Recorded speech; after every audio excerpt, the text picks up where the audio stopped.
So hi, welcome and welcome back to my YouTube channel, and for today's tutorial, ituturo ko sa inyo kung paano nga ba mag-register ng Alldata 899 sa ating Smart and TNT SIM.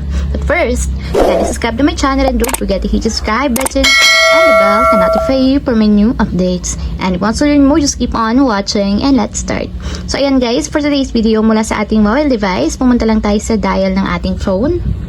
And dito guys, dial lang natin is *123, number sign or hashtag, and then call.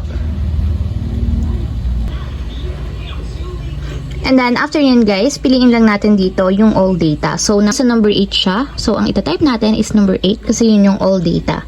And then tap lang natin yung send. And then piliin ulit natin yung Alldata. So nasa number 1 siya. Type natin is number 1 and then send. So dito guys, since nga longer packs na yung 899, ang pipiliin natin dito is yung number 4. So longer packs. So type natin is number 4 and then send. So ayan guys, nasa number 3 yung 899. So number 3 yung pipiliin natin. Type lang natin yung number 3 and then send. So ayan guys, kapag daw nag-register tayo ng Alldata 899, makakakuha tayo ng 72GB. So shareable data na siya, good for 90 days or 3 months. So para mag-subscribe, type lang natin is number 1 and then send.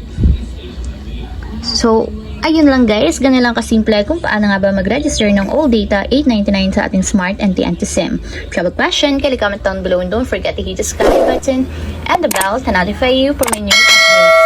And thank you for watching!